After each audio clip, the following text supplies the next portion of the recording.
Good sticks, everyone. Welcome to the Captain Avalanche Fancast, your unofficial source for all things Colorado Avalanche hockey and more from a fan perspective, hosted by me, Captain Avalanche Corey, and he's our NHL Awards nominee, Dom. Now, we're no insiders. We're not inside the locker room face-to-face with our favorite players, but we hope to create a relatable and welcoming environment because we're just like all of you listening, fans. Fans with a deep passion for the game of hockey, and in this case, the Colorado Avalanche. Our brackets are already busted, but some of yours aren't. We'll start off today with a bracket check-in on who is dominating at the moment and a surprising former Av who has picked it all perfectly so far. The funniest possible outcome just occurred in the NHL Draft Lottery, and we will tell you all about it and what it means for the Sharks. Round 2 is basically well underway now, and we'll break down everything we've observed so far and give our second chance brackets a whirl. The Avalanche have a few individual award nominees, with hopefully more on the way, but there's still only one trophy anyone on the team wants. Finally, a fun fact that is history in the making. All this and more on today's episode of the Captain Avalanche Fancast.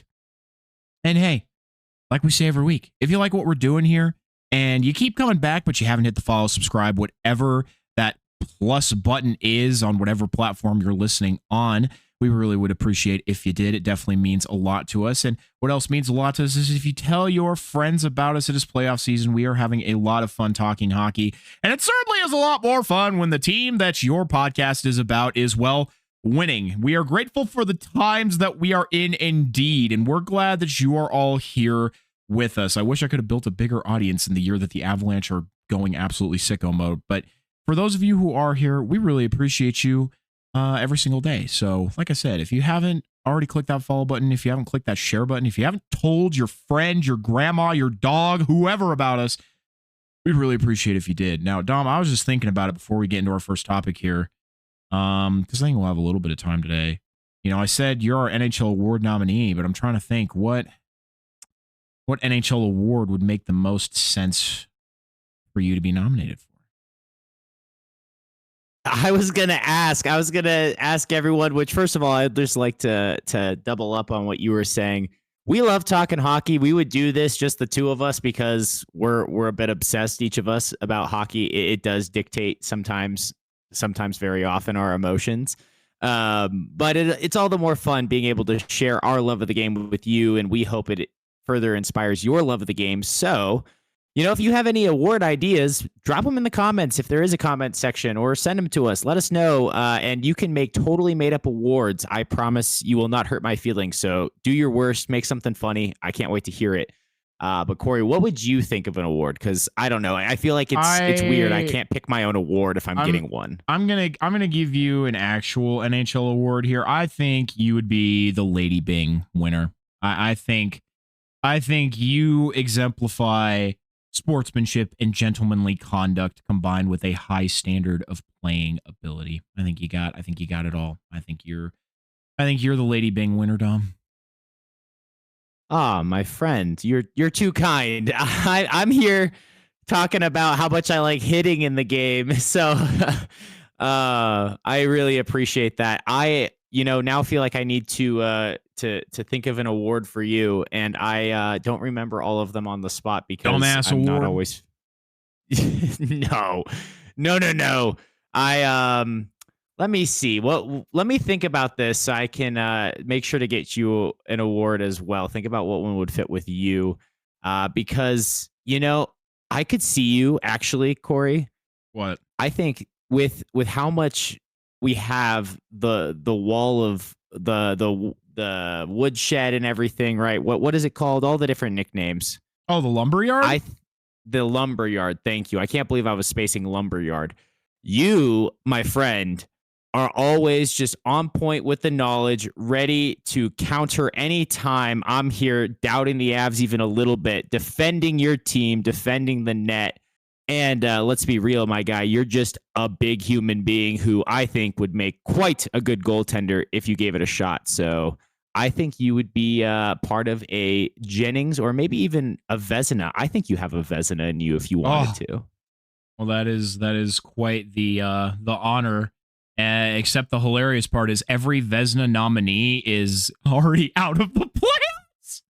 Either they were eliminated before or eliminated in round one. Ilya Sorokin didn't make the playoffs. Andrei Vasilevsky and Jeremy Swayman were both eliminated in round one. But I will take the compliment nonetheless. Thank you. I'm definitely weird enough to be a goaltender. I think I have the right level of weird. But I don't know. I've played Chell a couple times and I do really enjoy it. I played both a forward and a defenseman, and I actually found that I liked being like a Cale Makar style defenseman more. I liked being the first guy back, not necessarily the guy up in the middle of the action, like as a power forward or something. Oh, okay. So you could be like a defenseman of the year. I could be, but I did like the Vezina nod, to be totally honest with you. But well, I'm sticking with the Vezina nod, but I think that's cool that you've been able to play those different roles and get a sense of what you enjoy. That's really awesome. Well, I never played the actual game of hockey, so I just have to live in fantasy land and pretend like I have. But awards aside, because we'll definitely get to more of those later, let's check in on the brackets. Some of you are doing actually quite well, and some of you, i.e. Dom and I, are doing pretty damn terribly. So to let you know, the current leaders in our brackets with 66 points each and still a max, not actually the most in terms of max total remaining, but the possible 341 points, but 66 collected so far. Dom, it is your lovely sister and my mom who are tied for first in our bracket challenge. That's awesome. That's awesome. I'm honest. I got to be honest. I'm not surprised that your mom is up there. She has elite hockey knowledge. She acts like she doesn't, but she does. Well, she can act all she wants. We, having spoken with her, she is the reason why you have gained so much knowledge and have been such a diehard Avalanche fan. I just know it. So, her being successful does not surprise me. My sister, on the other hand, love her to tears. I don't know how she picked these, but I'm so proud of you, Natalie. Like, way to go. Yes, well done, Natalie.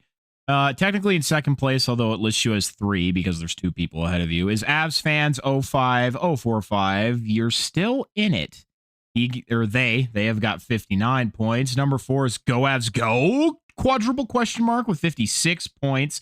Also tied with Gabriel, the Big BG's bracket at 56 points.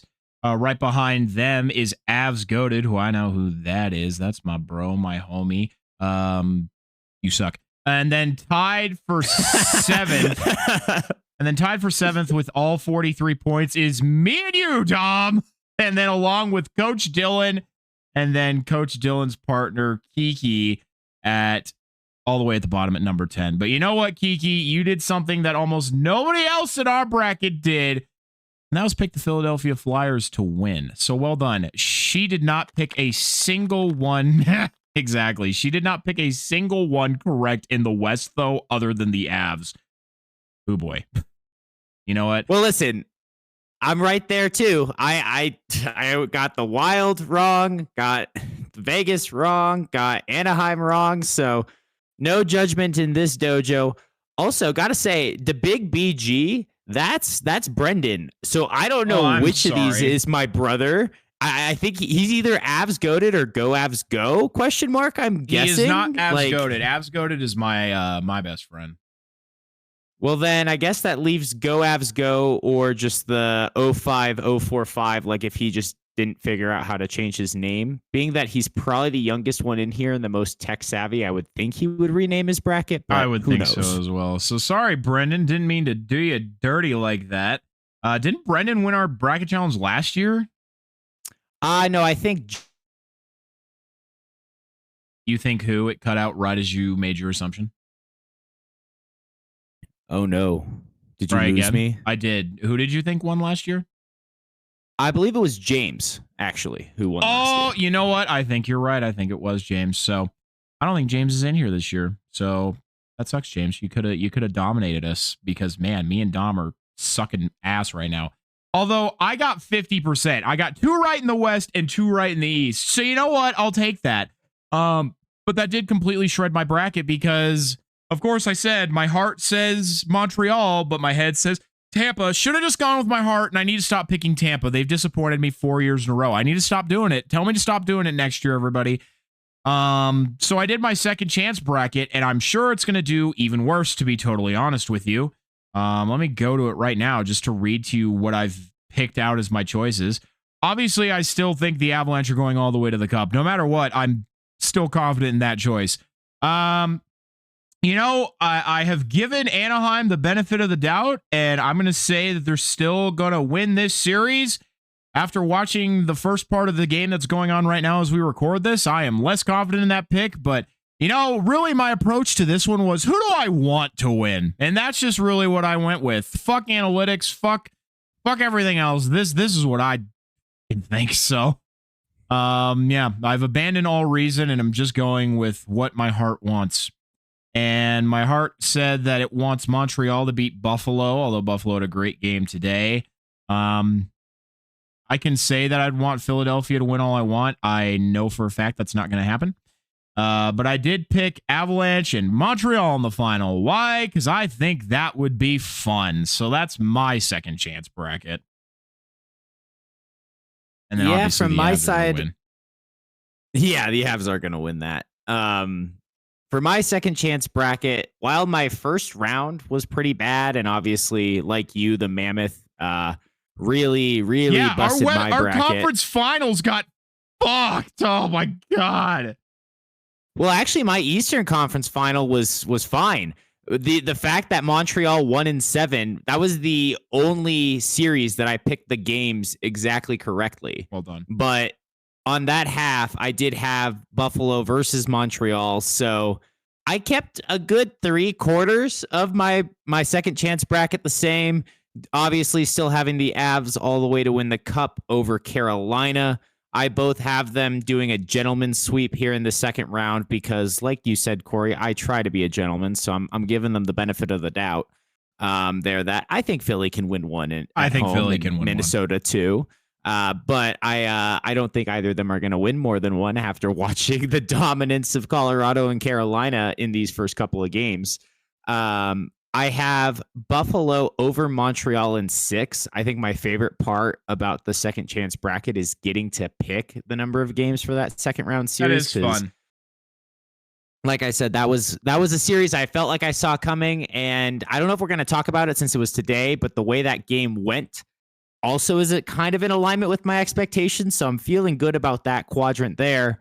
And that leaves the Pacific for last. And I picked Vegas to win in 6 just because I'm hedging my bets. I really think Vegas is going to win this series, probably. I'm rooting for Anaheim. Of course. I really am. And I realized part of why Randy Hahn was rooting so hard for Anaheim was to knock out Edmonton. And since the Sharks hold Edmonton's pick, that improves another pick that we have in the first round. Anaheim wins this series, we move, that pick would be 19 instead of 20. It's only one spot, but you know, it's value. It's moving up the board one way or another. So also, I mean, how many times do I have to say how much I hate Vegas? So I'm obviously rooting for Anaheim. Please be wrong, bracket, but I do think Vegas will win in 6 is what I put here, although I could very easily see them win in 5 as well. And I mean, honestly, I don't think the Buffalo-Montreal series, that's another one that I could see going either way. I don't think it's unreasonable to see either of those teams win. My mom actually picked Buffalo to go all the way to the final. And I think we'll talk about the teams on a more individual level here in a little bit. The one other person I wanted to mention, though, was actually for some Avs fans who watched the Avs late 2010s, so like 2018 and early 2020s, may remember a guy named Jonas Donskoy. I remember Jonas Donskoy. Yeah, he was a Shark, so you would know. I do recall. But yes, we had Jonas Donskoy on our team for a while. We've taken a lot of players from you over the years. Apparently, the Avs and the Sharks have good relationships now that I think about it. But yes, Jonas Donskoy, he actually has called it literally perfectly. Like, his bracket is 100% correct. I think he's even gotten the games pretty much all correct. Oh, wow. Like, he got every first round series correct. ESPN, hire this man. You need someone who has hockey knowledge and can probably talk about the game a bit better. And his final was the Avalanche in Carolina, and then he had the Avs coming out on top. And honestly, I don't think that's an unreasonable expectation at this point, at least for that final to happen. So, excuse me, well done to Jonas Donskoy. I'm not surprised as somebody who played the game. Obviously, they see it in a different way than we do. So he clearly had that insight, and boy, oh boy, did he flex it. Seeing a bracket that's just all green is crazy work. So well done to him. But yeah, let's keep it moving here. In case you were busy enjoying the Avalanche versus Wild game 2, don't worry, we were too. But in case you're too busy to catch the NHL draft lottery, don't worry, the Captain Avalanche Fancast has got you covered. And I'll tell you one thing, the funniest possible outcome that could have happened. The hockey gods are real, and they have an insanely hilarious sense of humor. But for some context, there were several teams that could have won the draft lottery who would have made some people miffed, upset, annoyed, say the whole thing is rigged. Some of those teams would be those such as the Florida Panthers, Chicago Blackhawks, New York Rangers, and most of all, the Toronto Maple Leafs.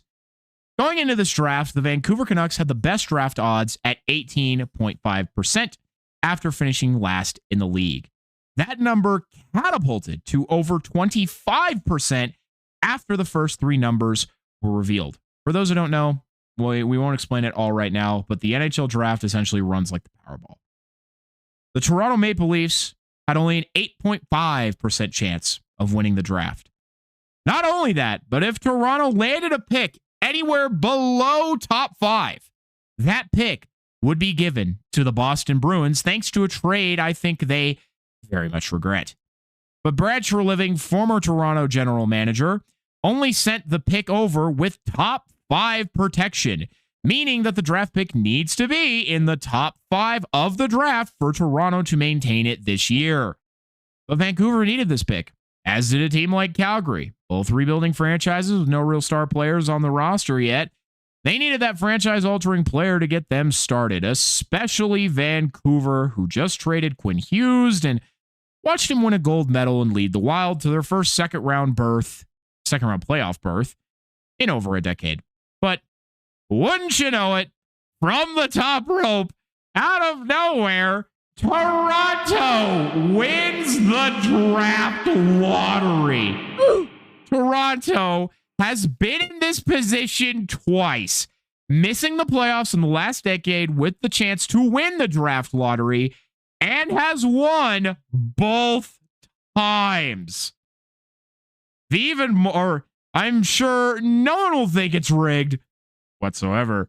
The even more hilarious part, the lowest Vancouver can fall after finishing last is third in the draft order.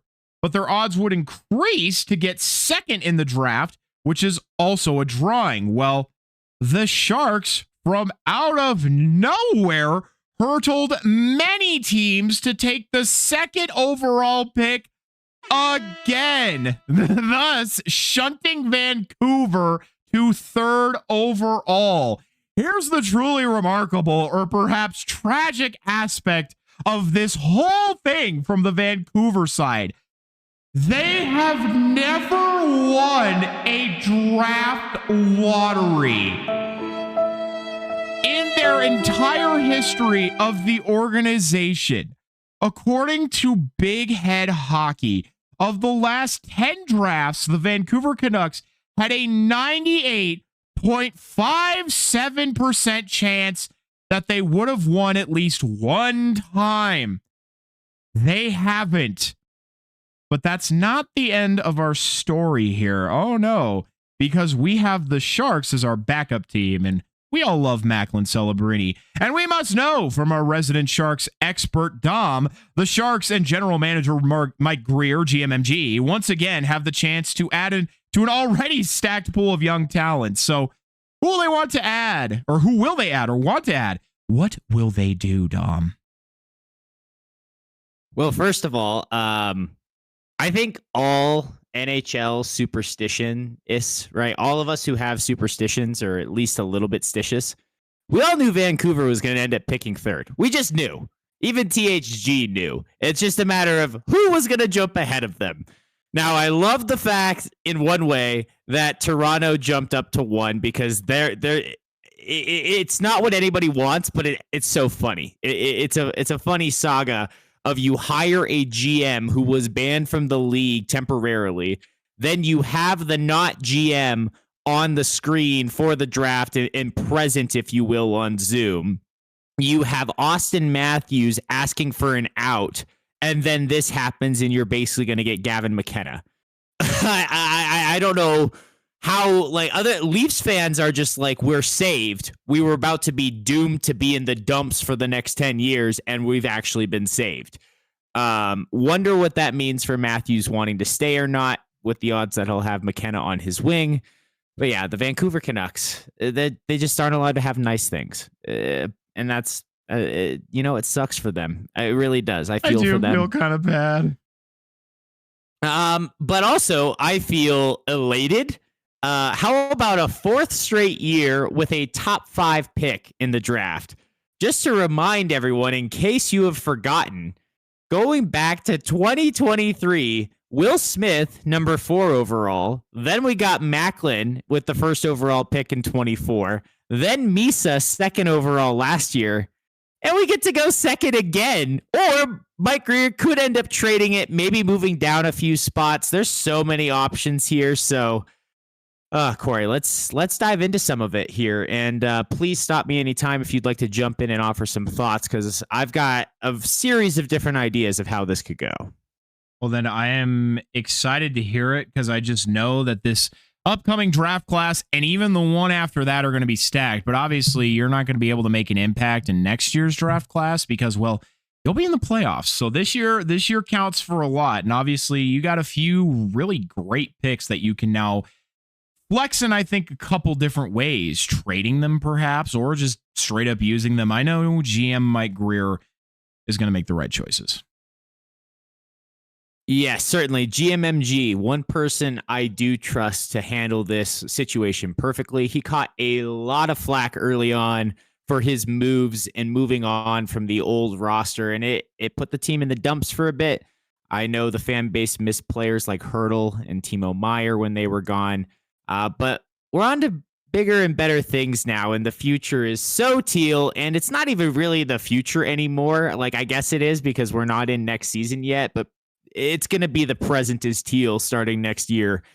Well, I guess the best way to start here is something you said, Corey, and it's, yes, this draft is incredibly deep on talent, also on defensive talent.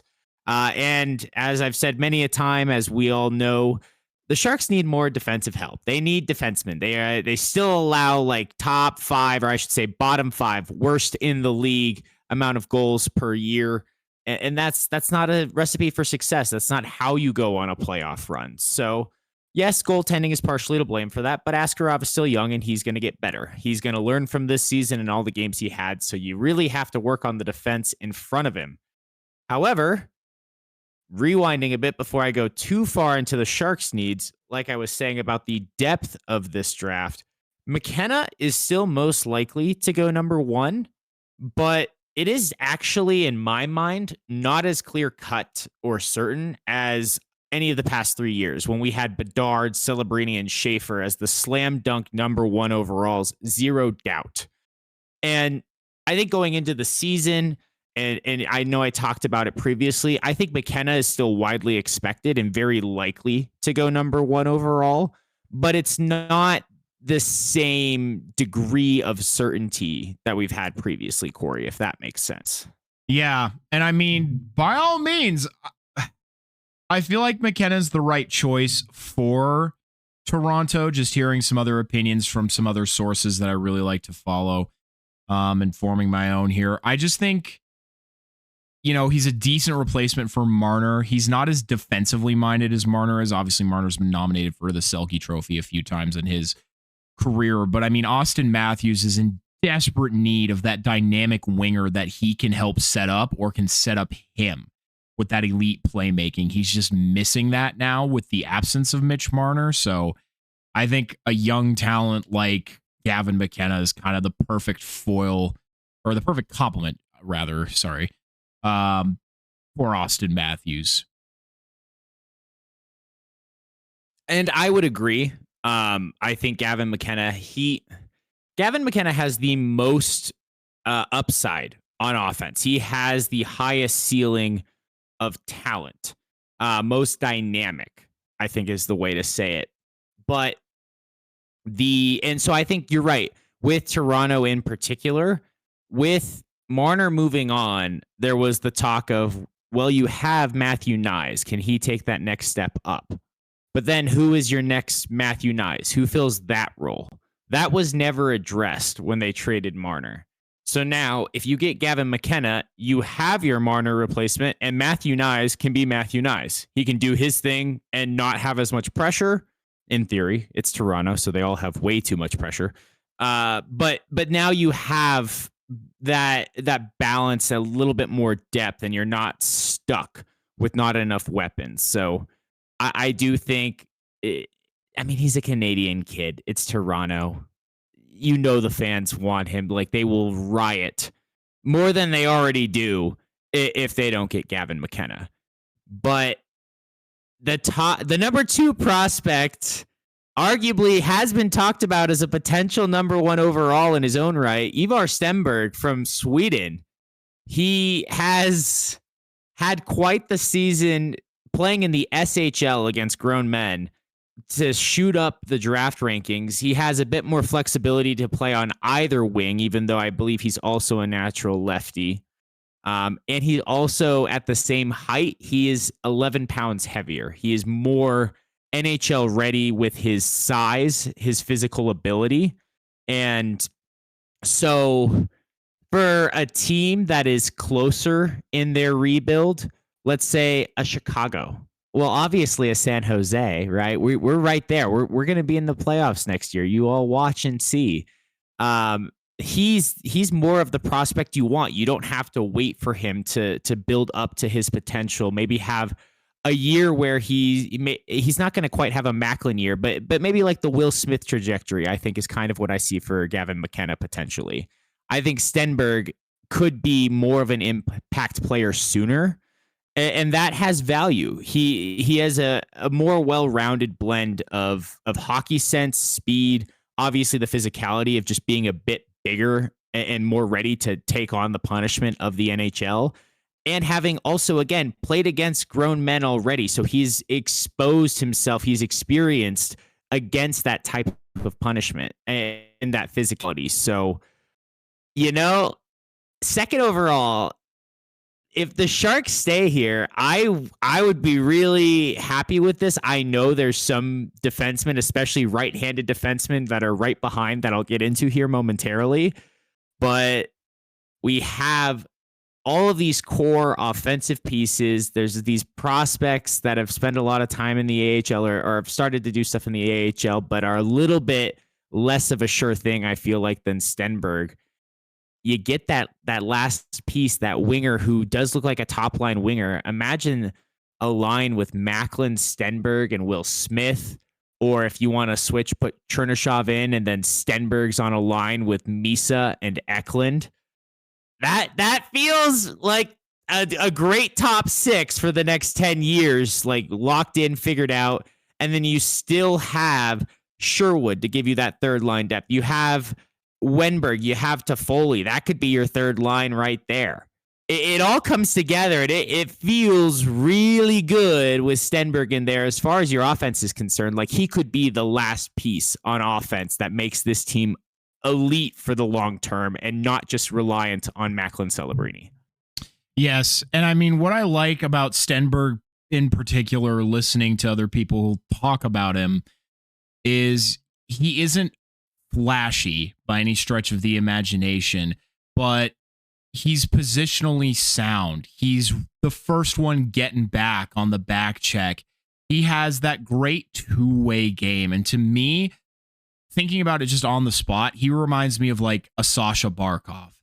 And I mean, that would be an excellent add to, I think, a Sharks team that already does struggle a bit defensively. So to have a player that's coming in really already prepared with that skill set, who can then also help your team offensively, which at this point, it doesn't need much help in that area, but to help you on the back end as well, then you're not stressing about not getting, that defenseman that you possibly, could need.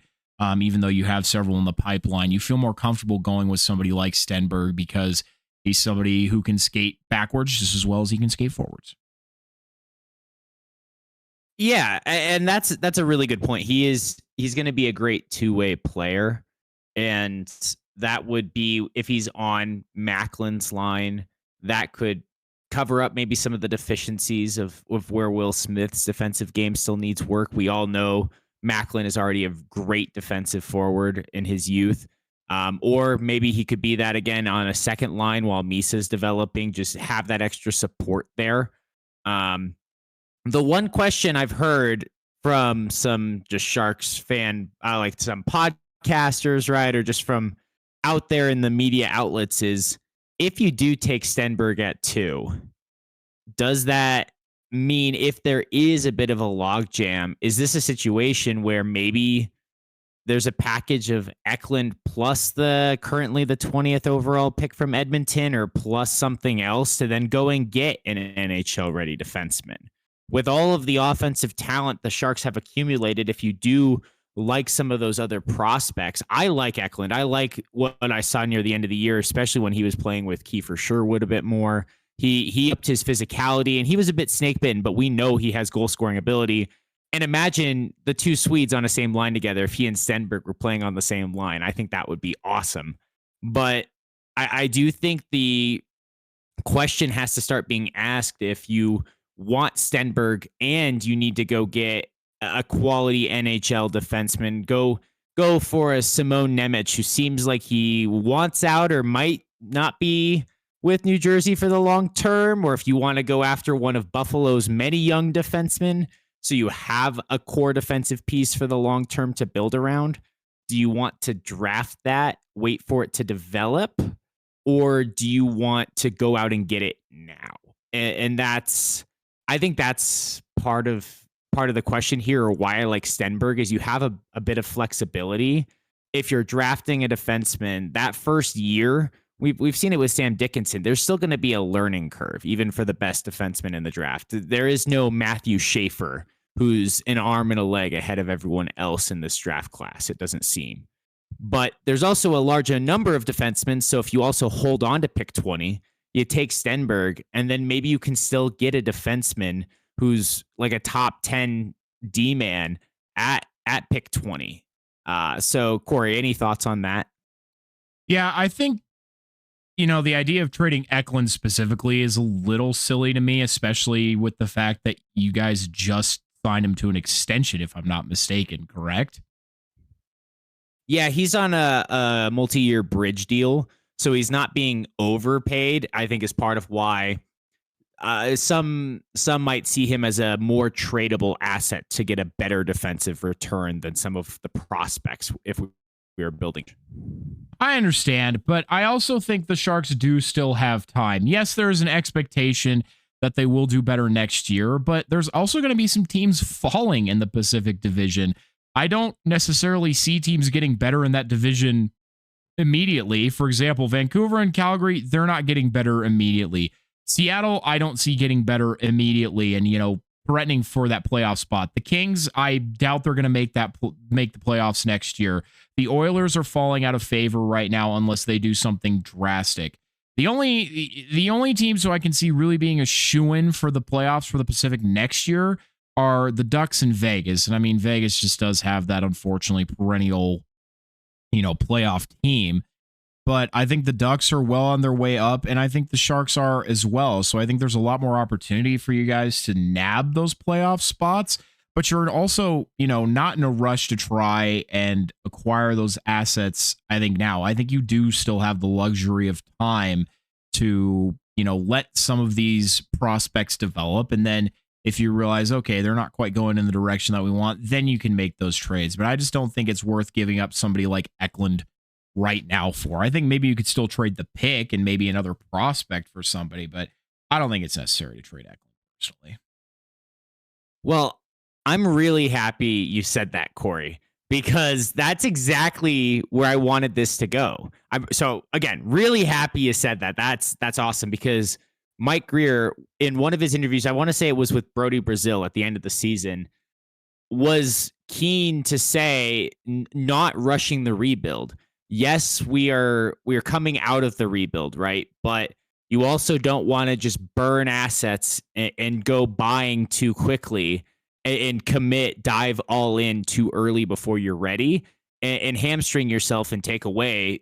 He didn't say it this way, but take away Macklin's prime when it comes, really, is what he wants to say. He's not going to say it because he's a GM, but it's, let's not waste Macklin's prime the way the Oilers have wasted McDavid's. And so you can't overpay, especially for a defenseman. Again, I mentioned McDavid for that reason. The Oilers are known for overpaying their defensemen. So I completely agree. I like the idea of maybe pick 20 and a guy like a Philip Bystedt or a Quentin Musty potentially being sent in a package somewhere. I mentioned Simone Nemec because since he is going to be, he is younger, but if he wants out of New Jersey and everyone knows it and New Jersey doesn't have a lot of leverage, that's a place where maybe you can get him at a better price than you would otherwise. I also mentioned Buffalo because, again, they have a lot of those defensemen who are on the younger side. It'll likely cost us something more.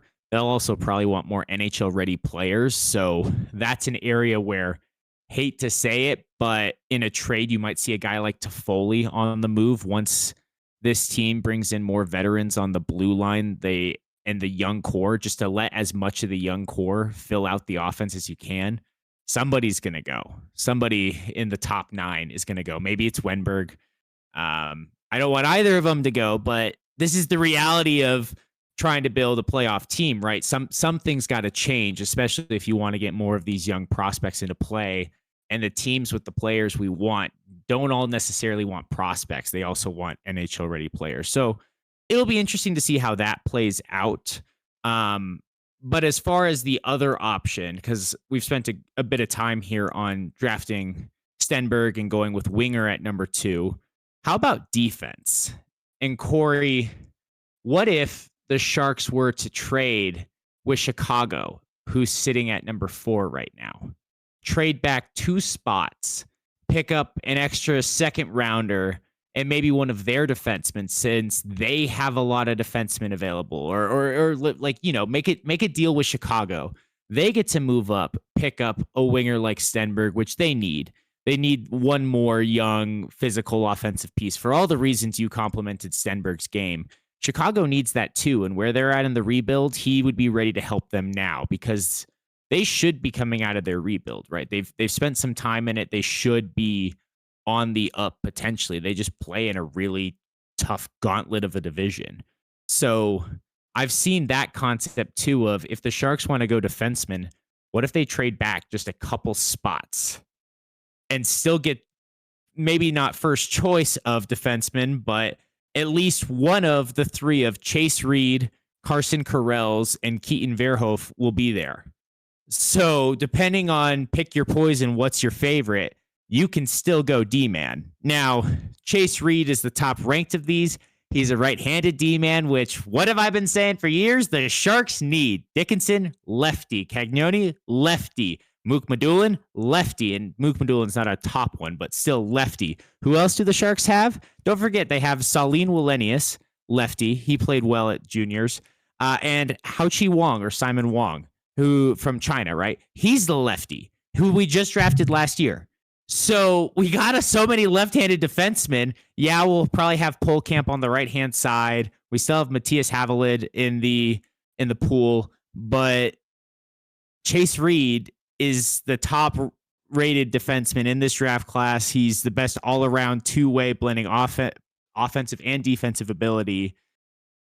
I feel like that'd be the one reason not to trade down, because he's expected to go top 3 in this draft.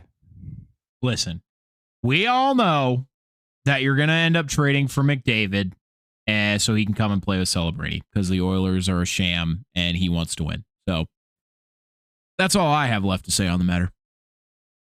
Well, then if we're trading for McDavid, the question is, what are we trading for him? Because it's McDavid. So I've seen... Depends if he asks or not. That's true. I've seen the package floated on social media of having, like, what if of Misa, Dickinson, number 2 overall this year and first rounder next year.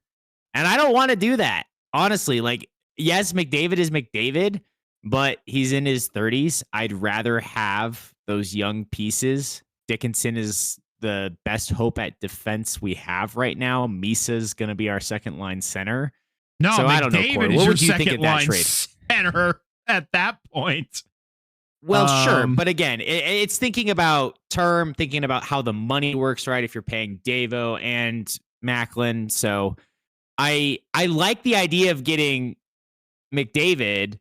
I don't necessarily love the idea of sending 4 first-round picks, including number 2 overall. You guys will sign him in free agency instead. He'll take less money to go play with Macklin so he can win with San Jose.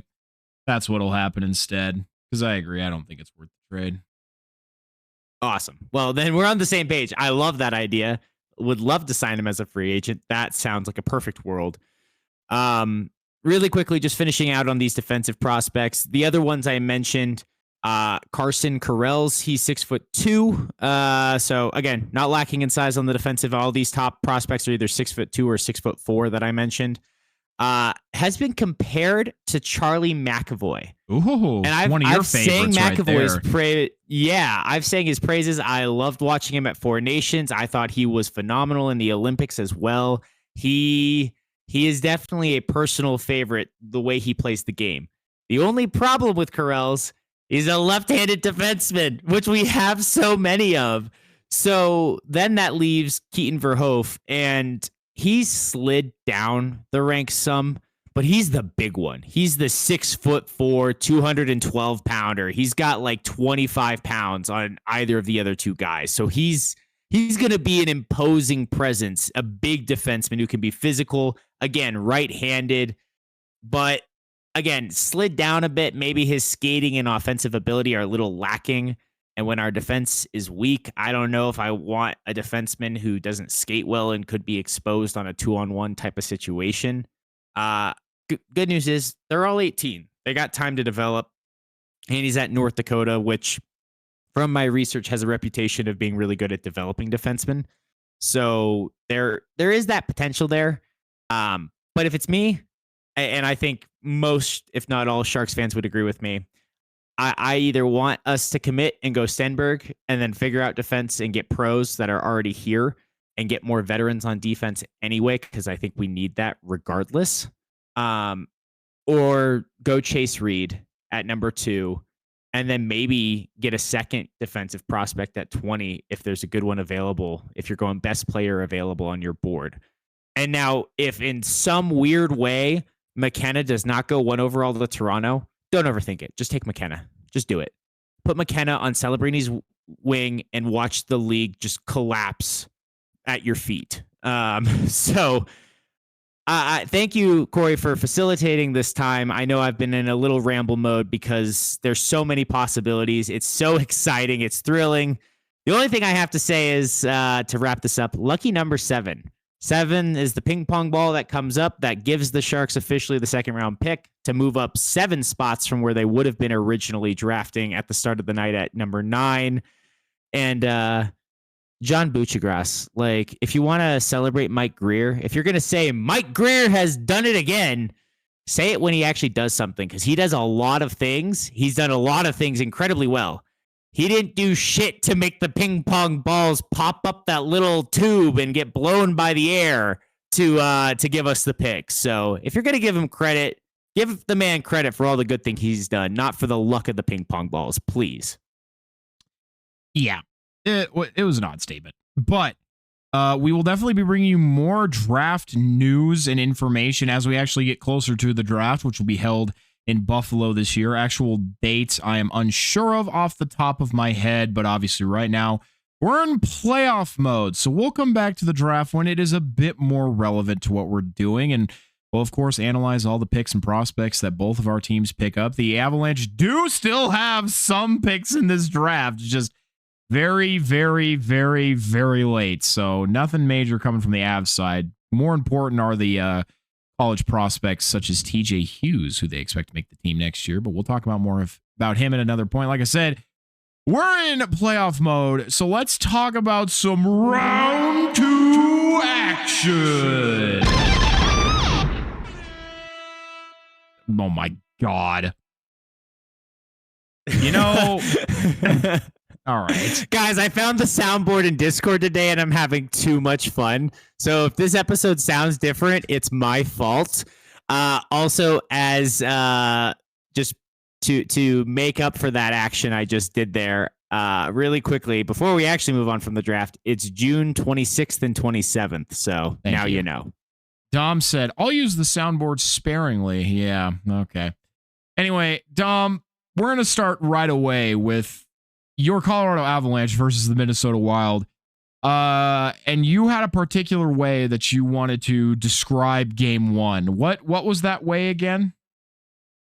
Oh, what way was that? Oh, I remember. Yes. Because as if my using the soundboard sparingly in air quotes, as I've already used it 4 times or 5 times, you have to count for me. We all know that I love a good or maybe bad pun. And so one could say game 1 was a wild game with an avalanche of goals. So,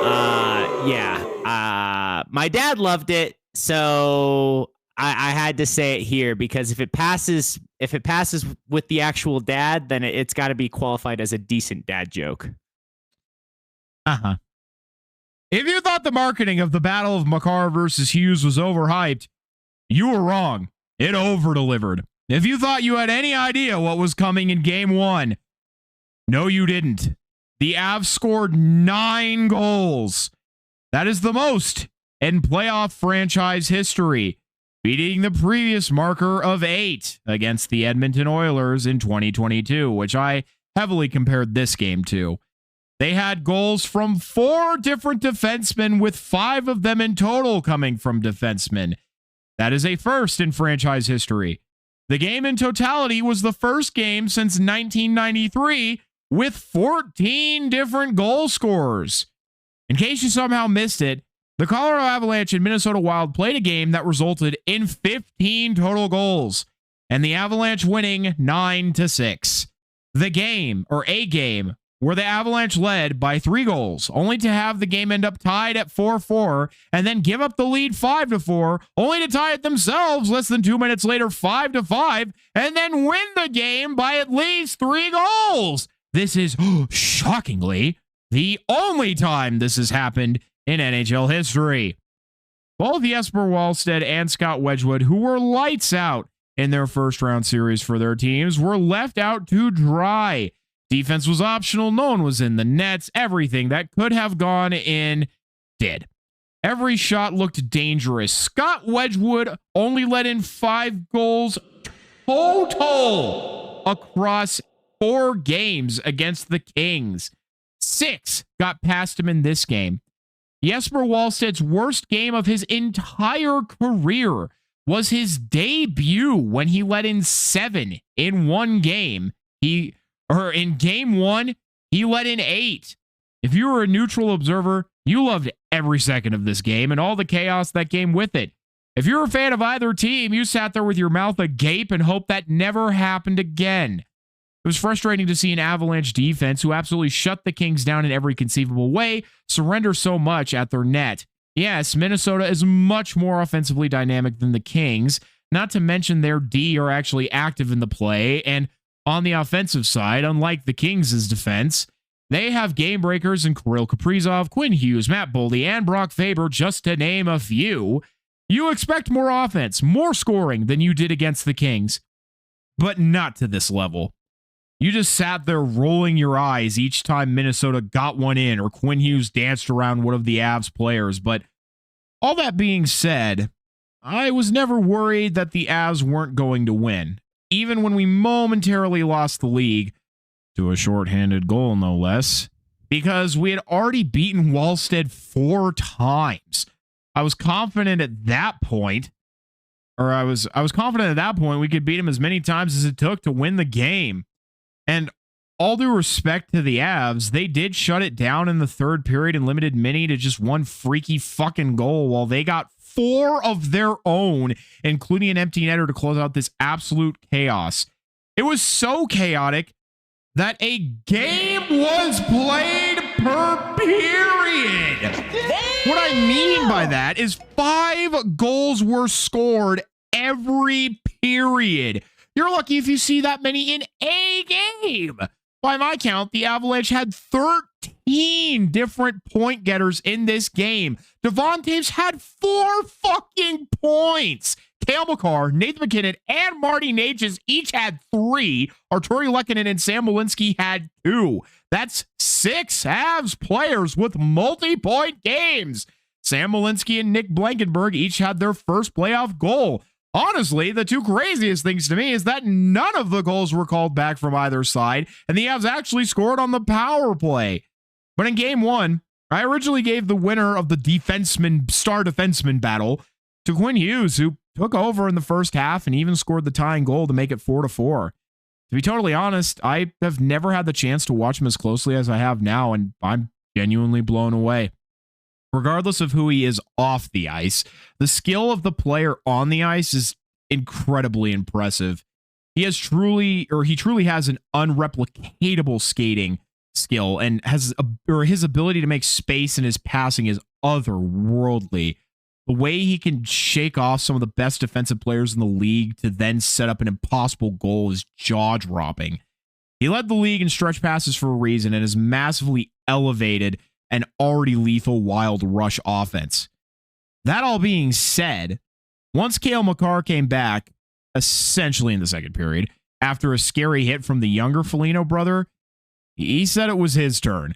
Makar did his own degree of takeover, which I argue was even better than Quinn Hughes, because after first helping set up the Nick Blankenburg goal, which was arguably my second favorite of the game when Val Nichushkin beat 3 Minnesota defenders, including Hughes and Faber, but then a flip switched and Makar scored the go-ahead in the third and the insurance at the end, both from the same spot.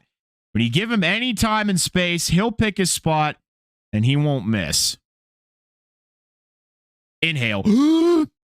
Dom. I was going to say, there were so many great goals in the game. That Nichushkin assist had to be the assist of the game. Oh my God. Threading the needle like that. Perfect pass to Blankenburg.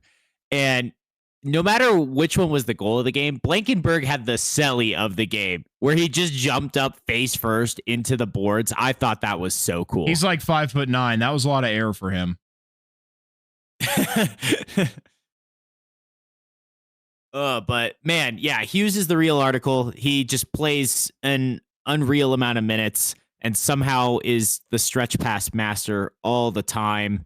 I'm sure we'll talk about it more. I think you should just roll into game 2 here, but the Avs power play, it's working, it's clicking, and it's great to see. And it definitely doesn't hurt that Minnesota's PK is really bad. And we saw that in their first round series against Dallas as well. That we did, and we will talk about that more ad nauseum here, talking about game 2. I would argue, though, that the assist of game 1, while the Val Nichushkin one was fantastic, was Nathan MacKinnon rushing it up the ice, bouncing it off of Wallstead's pads just to bank it over to Arturi Lehkonen to tuck into a wide-open net. So I would argue that's my assist of the game, but I mean, the Nichushkin one was pretty darn great.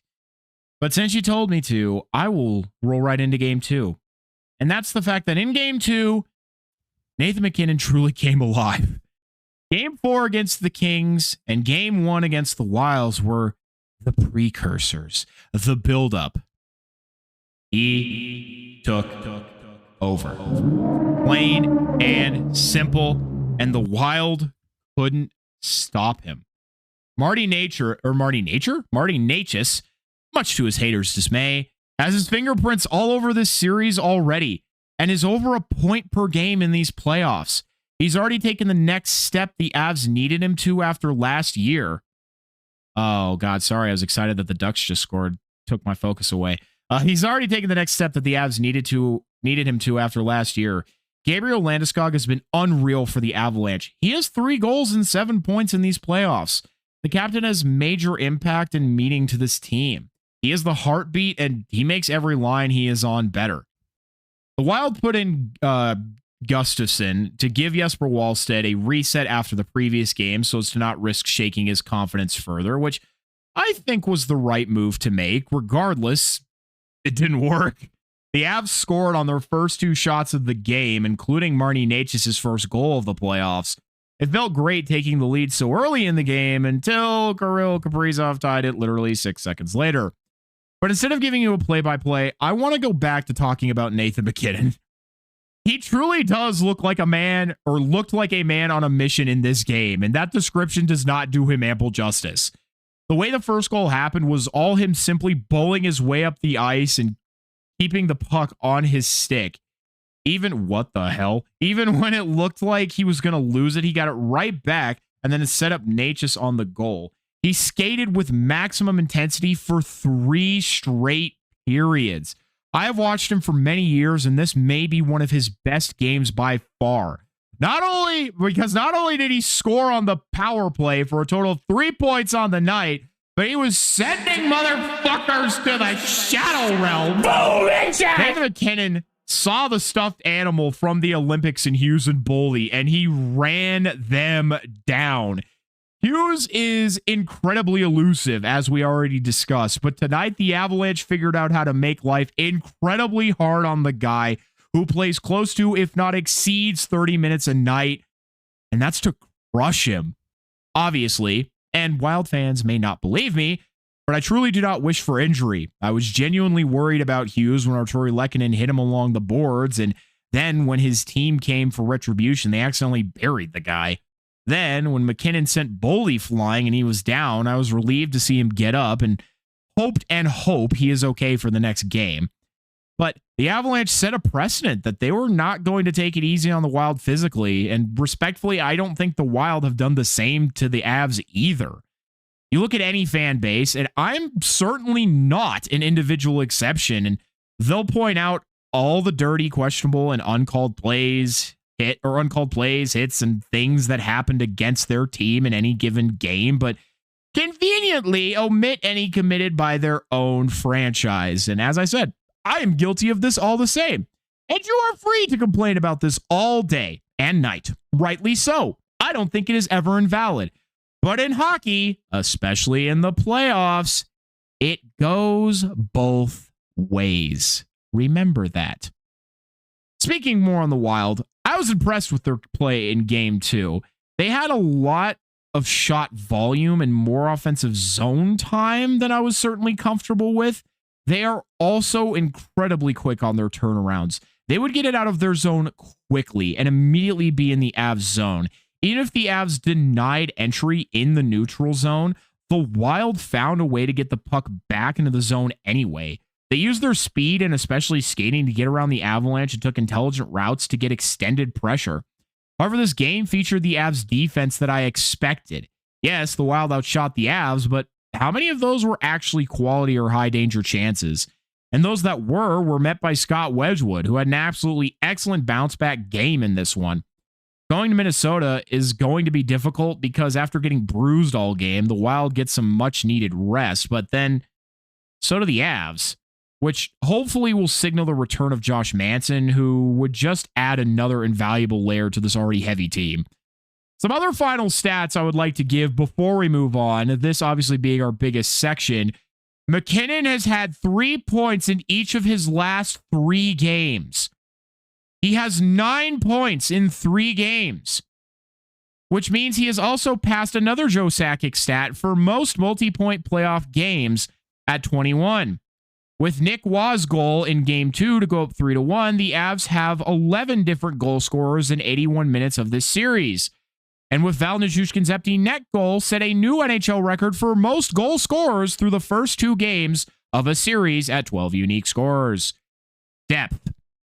Last point, before I forget, is the difference maker for the Avalanche was the power play. The thing that failed them against Dallas last year pulled through for them tonight. Almost every attempt among the 5 looked dangerous, with 2 of the power plays actually scoring. Each team had 2 5-on-5 goals, but the Avs not only scored 2 on the power play, but shut down each of Minnesota's. That could ultimately be the ultimate difference in this series. Another thing that I stupidly fucking forgot was that in game 1, one of the funniest things that people liked to point out, and that I also thought was very funny, was that the Avalanche had 9 goals to the Montreal Canadiens' 9 shots that they had in their win over Tampa in game 7. So just very funny there. Another thing is, I said I would share some of my brother's quotes here, who does not watch a lot of hockey, but got himself very invested in the game. Here are some of my favorites. Nathan MacKinnon knocking down Hughes. Oh man, that was wonderful, like a monster truck slamming into a tuck puck. That one is still my favorite. Oh my God. I broke down laughing when you told me that one. Hughes, or however you fucking spell it. Fuck that guy. I don't like him. And then also our boy Kelly got socked in the jaw. Like, fuck off, you baby bitches.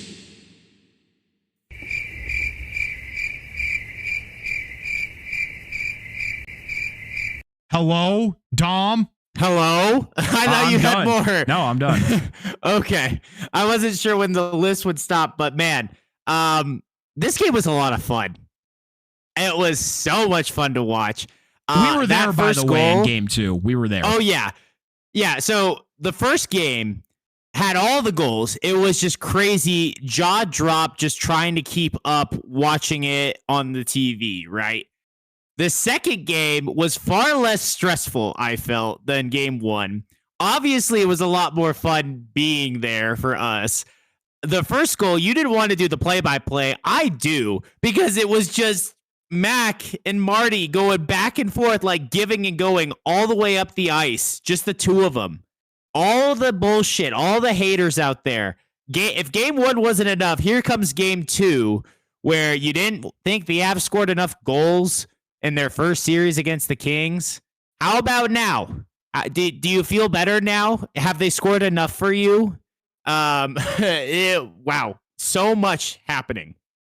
So many fun facts in just this series, in just these 2 games. We could have like a month's worth of fun facts if we wanted to, but you get them all tonight because the Avalanche just are doing them all at the same time. Quinn Hughes, like I said, stretch pass master, but I quite enjoyed Nathan MacKinnon going after him multiple times, multiple big hits. That's how you deal with him. You just take him out. He's shifty and he's really, really talented on his skates. But if you get him squared up, he is like 9 times out of 10 going to be smaller than you, and you just put him to the ice. He can't do things if he doesn't have the puck on his stick and he's flat on his ass. So we don't want him to get hurt. Glad to see that he's okay. Glad to see that Boldy's okay. I know there are different judgments on that. I thought it was like shoulder on shoulder, or was to the shoulder, so I thought it was a good no call. Shout out the refs in this game. I thought they did a great job calling the game. There were no ref you suck chants in the building, so shout out all of you Avalanche fans. That was awesome. Like, I'm so sick of that chant. Even if it's warranted, I'm just sick of it. It's overdone. So really proud of all of you. Proud of the referee who literally took a punch to the face from Parker Kelly and didn't call anything. So once again, like, hey, face washing was going on both ways. We're just going to play on. I'm fine. I can take a punch. So respect to that referee. Can every playoff game be called by this team of refs so that we don't have as many BS calls? That would be great. So got to compliment the refereeing in game 2 as well, just because I thought they called. Again, we're probably going to be biased, and we were there in the vibes. So, but I thought they called a pretty consistent game. I thought they weren't calling any of the soft bullshit calls. So that made it more fun, I think, as well, where the game's flowing a bit more naturally. But you're right. Minnesota is a good team. They're by no means out of this. I think they do need to win both in Minnesota. Any injuries they do have a lot of time because they don't play each other until Saturday because the Timberwolves are hosting game 3 for the NBA playoffs on Friday night. I don't know how they got the priority. I'm guessing. I was told they play in 2 different buildings, by the way, so I don't understand. I think it's just competing for tickets for fans. But if they played in the same building, so now this is an if, I would imagine they do not. I'm remembering right now. No, they do not. Okay. Well, then I guess for it just as a hypothetical for Dallas or Denver or any other teams that share basketball and hockey teams in the same stadium, I would think hypothetically you'd rather go basketball, hockey, because then you only have to drain the ice once in between the basketball games, right? Instead of having to reflood it and drain it twice in between. So for that just being a longer process, right? Only have to do that once for back-to-back nights with the changeover. That would be my theory. But if they're playing in different buildings, then it just has to be because of ticket sales and not making fans choose. Yeah, I suppose. But I mean, you give the Wild rest, which sucks, but the Avalanche get that rest too. And obviously, you're waiting for Josh Manson as well. I mean, I heard apparently the ESPN broadcast, all they talked about was what the Wild needed to do to get back in the game and how much they needed Eriksson Ek and yada, yada, yada. Yeah, of course. And that's a big aspect of the playoffs sometimes is just luck. And that luck is less about, you get a lucky goal and more about health, to be totally honest with you. It's how many of your players can you maintain and keep as healthy as possible. Everybody is dealing with injuries. It's always insane at the end of the playoffs when you see the injury reports. One of the few times of the year where, the NHL is actually pretty transparent about what people had. But it's just about who you can keep in the game. And I mean, guys will do everything they can to play. Connor McDavid, no exception there, playing with a broken foot and or ankle or both. So, I mean, that's unfortunately what has befallen the Wild right now is just bad luck where you're missing a valuable center in Joel Eriksson Ek, who is also very defensively minded. He's basically their Brock Nelson. And then obviously you're missing your shutdown defenseman, Jonas Brodin, who is like our Brett Kulak. And so obviously those two guys would be of great help to them. And I agree. Everybody's like, well, they need to win their next 2 games at home. Yes. Needing to do and actually doing it are 2 very different things. Exactly. And that's where I think the value of Blankenberg, it has been so huge for this Avalanche team because he's played really well in this series. I love Brent Burns. I think he was the Avalanche's worst defenseman in game 2, which just tells you how well the defense played. Yes. I will say just briefly, much love to Burnsy. He has not been stellar these playoffs. That does not mean there is not time to improve. He is currently a minus for the Avalanche, but again, that doesn't mean there isn't time for him to turn that around, though. But he's not been absolutely incredible as of this point. Yeah, and again, it's he hasn't he's been a plus. Incredible. Please forgive me. He is a plus. He hasn't been incredible, and even still, there you go. He's a plus. And sure, the Avalanche have scored a lot of goals this series, and they really took it to LA, in my opinion, right? In our opinion, I think, Corey, you would agree that series was hard fought, but they were never really in doubt. But that, again, the value of depth and that experience, and that's the focus here. And then if you get back Manson, like McKinnon was on a warpath. That was so much fun.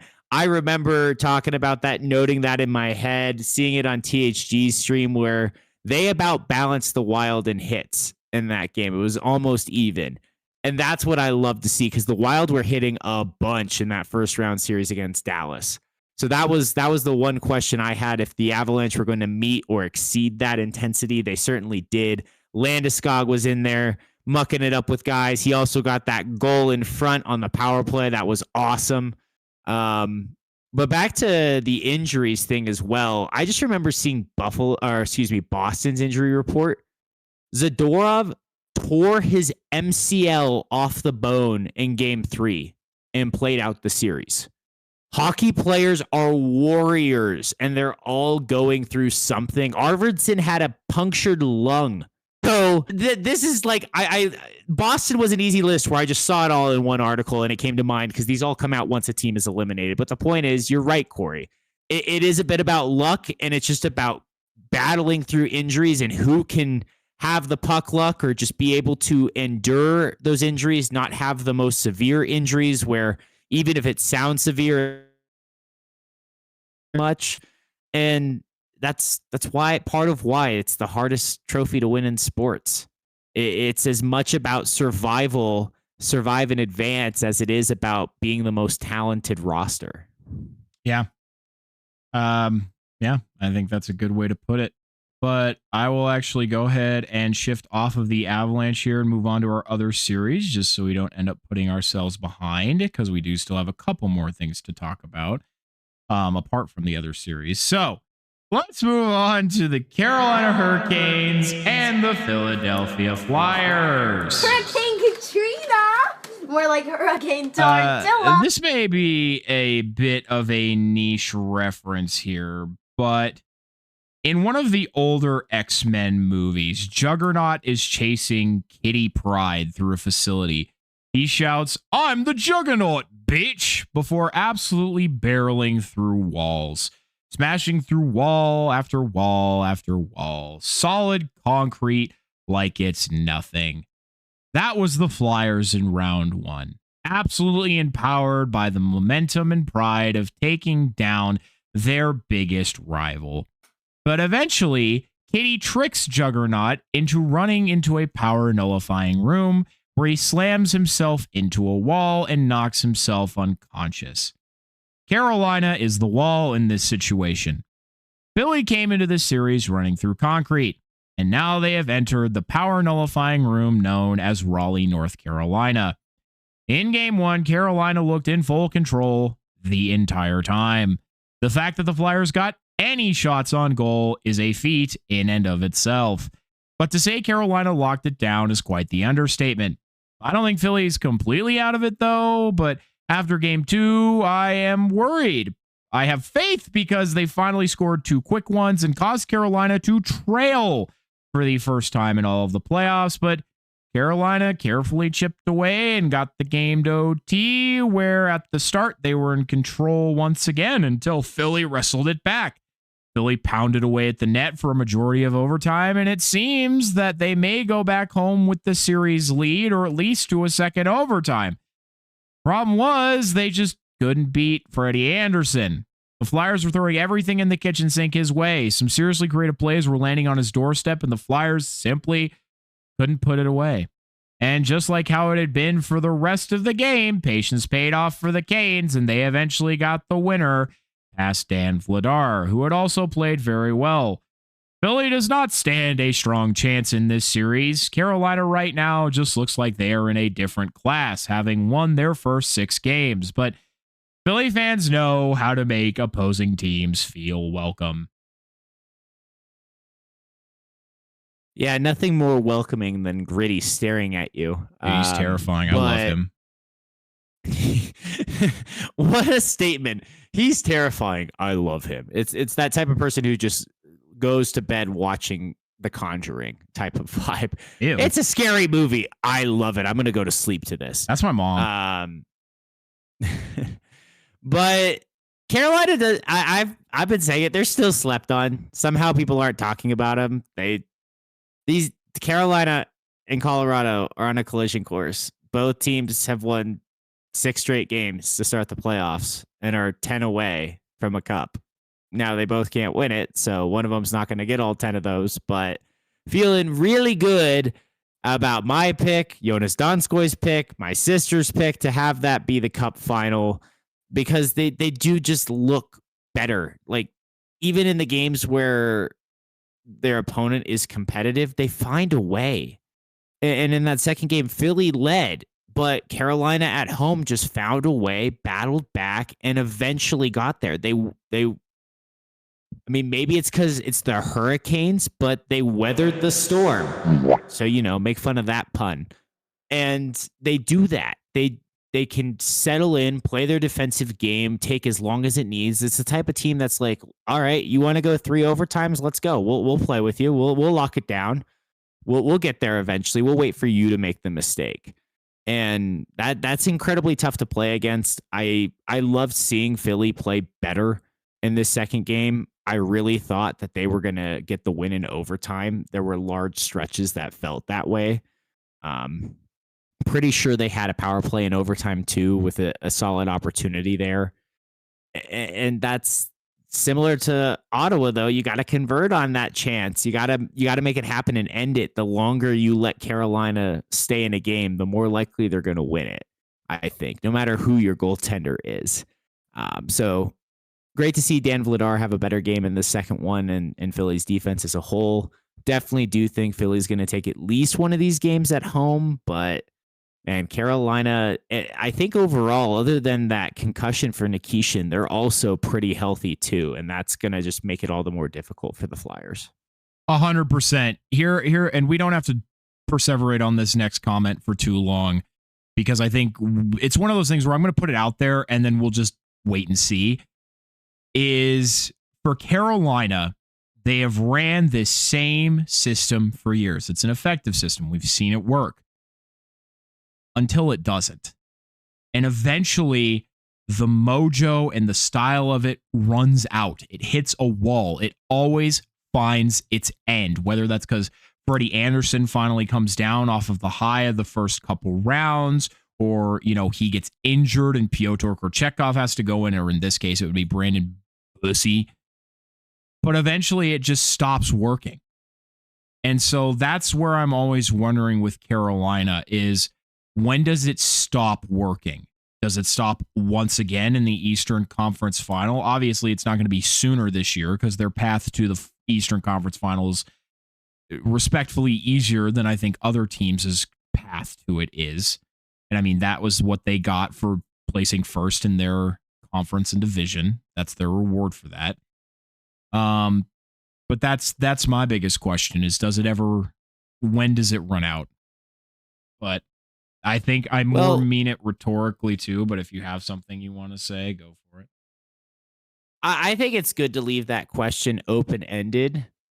I'll say the one thing that's different though, and you have Stankoven with this team. They had Stankoven last year.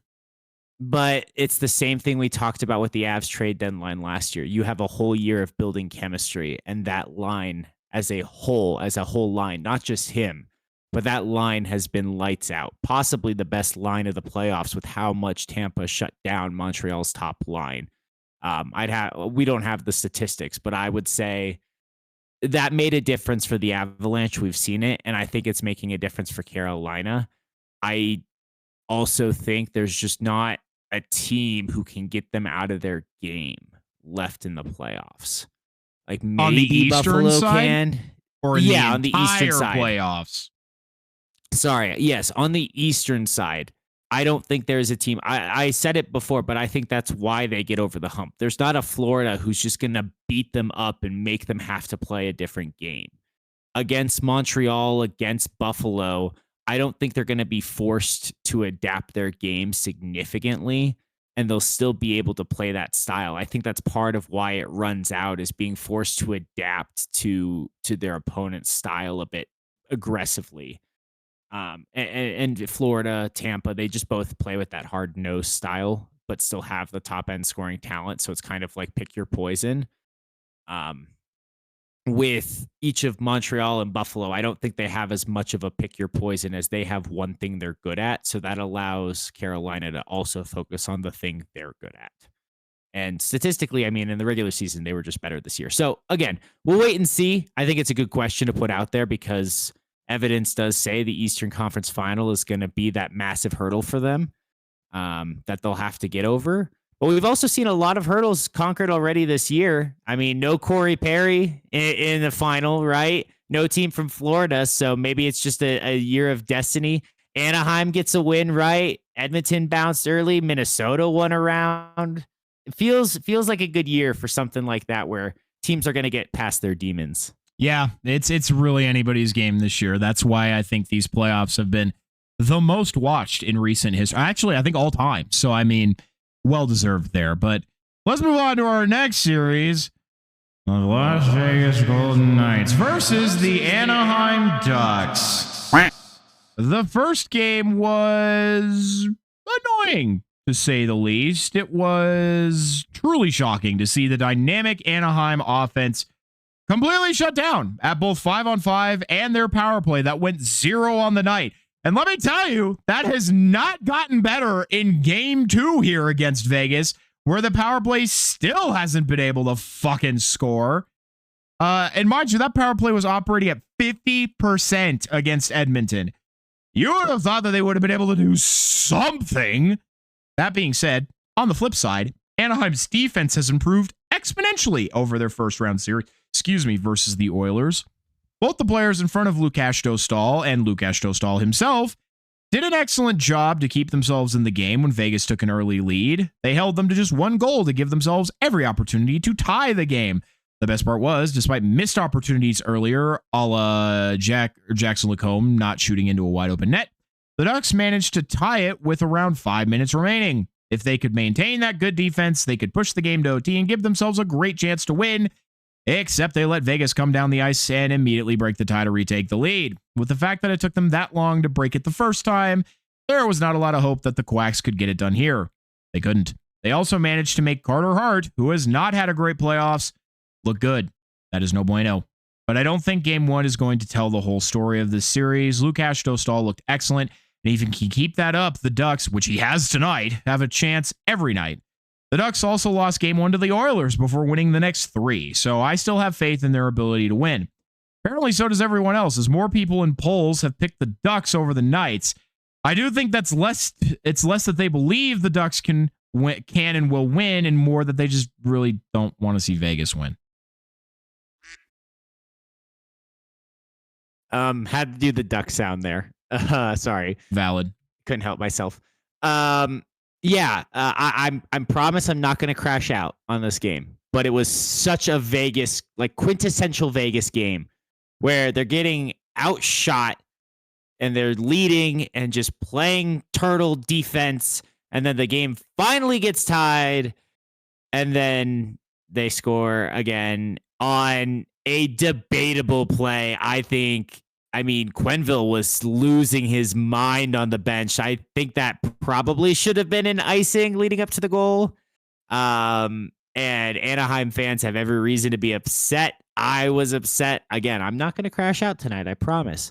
But that made it a little bit more of a sting and gross to me that was, or it was either an icing or a too many men. There was something that Quenneville was screaming about at the ref right before, like seconds before the goal went in, and then he went ballistic afterward. So don't know what it is exactly. I don't recall, but I just remember seeing the replay with the bench cam and seeing him turn as red as a tomato, which was kind of funny. Yeah. And I mean, no, I actually don't. I don't have anything to add to that. Yeah. Well, and I do agree with everyone picking Anaheim in the polls. Like I said, I think they have a very legitimate chance in this one. I don't know. Vegas just does this and they find a way to win games, and it's always something in the third period, and it's annoying. So I'm just hedging my bets. So either way, I at least win something. But man, I thought Anaheim could win this game. I thought also it was kind of cool for a second there. I thought Lacombe did a great job to redeem himself with that goal after not hitting the wide open net, or maybe he had the assist on the goal. I don't remember what it was exactly. But also, if he would have hit the wide open net and then that would have given them the lead, then who knows how this game goes. maybe it goes to overtime. Maybe Vegas still pulls it out, but the Ducks could have very easily had a lead there. Again, it's playing a what if game at that point. We don't want to do that too much, but at least in this series, Lucas Dostal looks a lot better and should be without a doubt considered the best goaltender in this series. And hopefully the defense continues to show up in front of him so that the Quacks move on. Ducks fly together, y'all. Yeah, look at that. Dom is rooting for a rival, but that's only because he hates Vegas that much more than he hates his own in-state rival. That's some strong hatred right there. All right. Yeah, I think I hate the Kings more than the Ducks too. Like, if we're being real, like, don't get me wrong, the Ducks have done some things back when I was a child, including eliminating a President's Trophy Sharks team very, very early in the playoffs, and I don't want to talk about it. But Vegas has done so much more recently. It's not even close. Would rather see California succeed. Plus, again, the incentive of moving up on draft picks, and I don't know. I talked about it before. I like that rivalry. It's a fun rivalry for me. I always enjoy Ducks versus Sharks games. They are, even when they're stressful, I somehow enjoy them so much. I'm not just angry at the opponent for succeeding. I watch it with pure joy of a hockey game. I don't know what it is. Rivalries are really only fun when both teams are good. Like, the Seattle Kraken fans have tried to start a rivalry with our team for years after the playoff series, and it's like, I don't care. I don't think about you at all. So it is fun when both teams are like actually competitive and you're not sure how each game is going to come out. That's why the Dallas and Colorado rivalry, as frustrating as it could be, is genuinely so fun and so fun for everybody to watch because both of these teams are, top of their class. It's a good time. Rather than Vegas beating the crap out of us 70% of the time. Soon, the brothers, Ducks, soon. Oh, we're going to get our pound of flesh and then some here soon. But it's a good point because the teams were good together at the same time, right? And then they were kind of bad together at the same time. And then they were rebuilding together at the same time, different degrees. But it's been balanced all throughout the story for basically our entire lifetime. So that makes a lot of sense why I look more fondly upon them as a rival, because it's always been a bit more balanced. Exactly. Well, we will go ahead and move on to our final series of round two. I know it just keeps getting less and less. That's the sad part. And that's Montreal versus Buffalo. Unfortunately, at the time of writing, there isn't a whole lot I can say about this series. Why? Because it didn't start until tonight during the recording of this episode.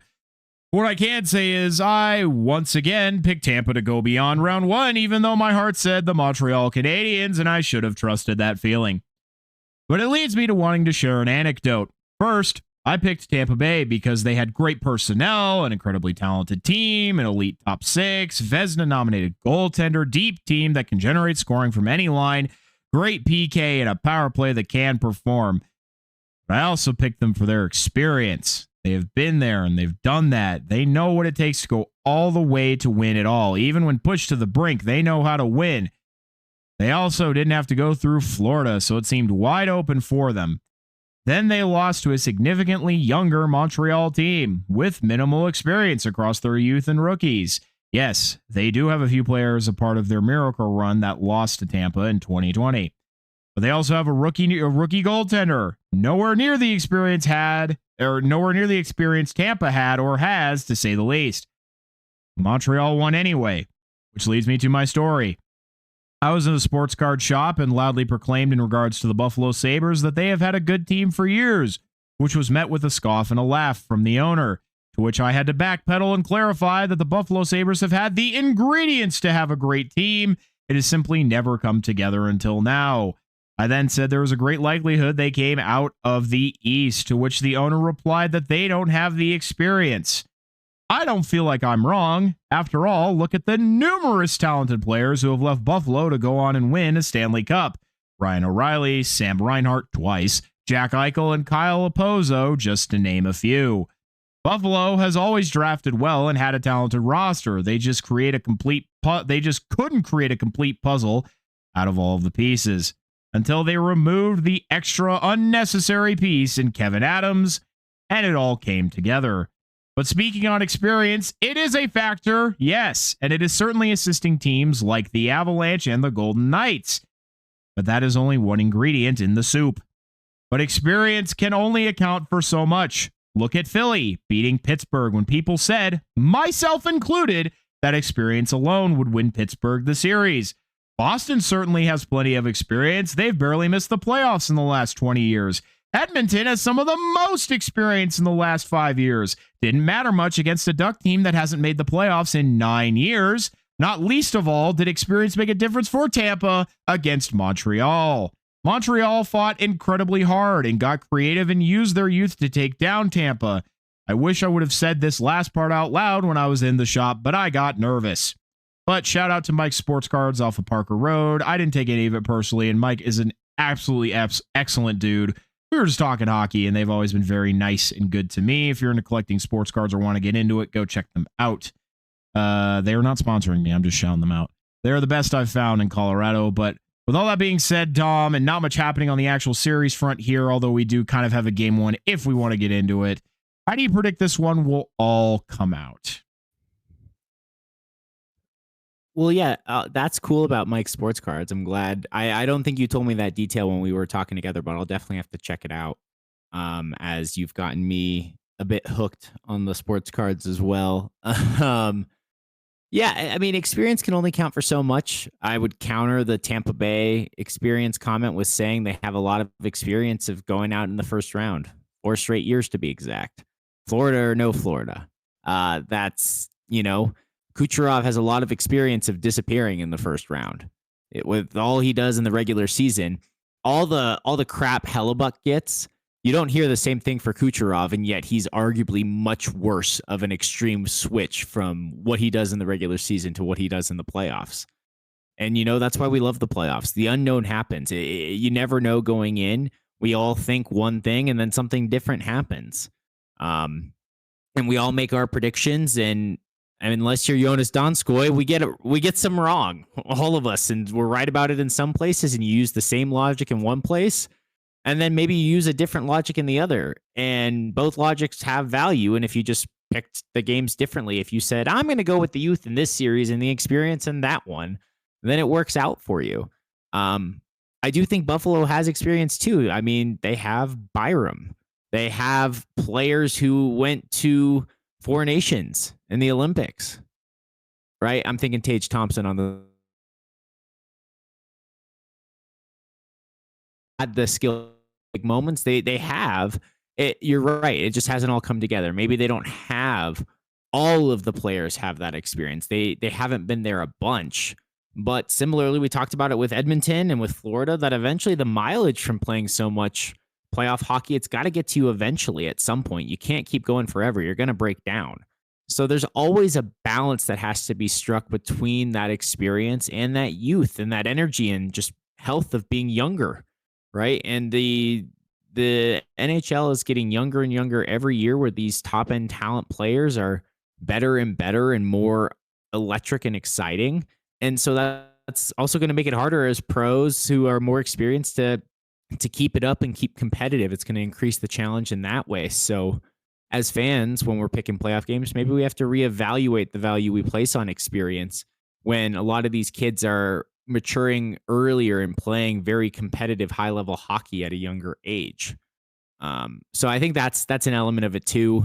I think to some degree rivalries, right? Philly, we talked about it a bit, but playing inspired against Pittsburgh, that's something that there's those X factors you just can't account for. So there's a lot of different reasons. I think there's a lot of interesting points here. I picked Buffalo to win this series over Montreal when the playoffs started. We couldn't pick the round 2 games, the number of games for a series, right? But I had in my head Buffalo in 6. I picked Buffalo in 6 in my second chance bracket just to keep consistent with that, and I do feel decently good. I think Montreal is really exciting. I think Buffalo is a little bit more complete and well-rounded. But Dobish, I mean, he looked like Carey Price out there. he went toe to toe with Vasilevsky. And so I want to rewind. We didn't finish up the last of the first round games. Since we last spoke, Buffalo won game 6 pretty handily over Boston. And Montreal somehow won that game 7. You mentioned it, only 9 shots on goal, but they got 2 goals to just 1 for Tampa. And we have to say it that even he didn't face that many shots in that last game, Vasilevsky, but in some degree, if you look at the series as a whole, Dobesh outdueled Vasilevsky. How many goalies can say that? So we have a prodigy on our hands who's everyone is going to be talking about going into next season, and we'll see if he can also cope with the pressure at that point. That's, I think, the biggest thing is, can he maintain that? I mean, obviously, he's demonstrated that he can play at a very high level, and Darcy Kemper can also say that he's outdueled Andrei Vasilevsky. Not an easy thing to do. Hey, it's an elite club. Not an easy thing to do, to say the least. I mean, first and foremost, I think the Montreal and Buffalo series is going to be another 7-game series, and boy, oh boy, is that what we can absolutely hope for. I mean, I could really see it going either way. I think Montreal has absolutely the ability to kind of take over the game offensively. They have a lot of talented and creative young players on their team. I mean, Alex Newhook, former Av and Stanley Cup champion, actually was the one who got the game winner in the Tampa Bay game. But that's because, what they were doing normally wasn't beating Vasilevsky, but the 2 that got past him were incredibly creative shots. Like, yes, you can say they were lucky, but you have to be good to be lucky. Not everybody can just take a shot out of the air and bank it in off of the back of Vasilevsky. That does take skill to do, and that takes good playmaking and creative ability from the Canadiens themselves. So, I mean, look at the Nick Suzuki, which was the first goal they scored, where he deflects it, but then it goes off of a lightning knee. Yes, that aspect of it is lucky, but they created that play themselves and then did a great job of, defending their own zone, and then, Dobesh. Sorry, Ducks. I'm watching the Ducks right now, everybody. Dobesh cleaning up the rest. Quack. Yeah. Dobesh cleaning up the rest. But I mean, tonight, I didn't think Montreal was totally out of it, but there's just going to need to be more. And I mean, everybody was jumping in for Buffalo. You had multiple defenseman goals. You had, contributions from all over the ice.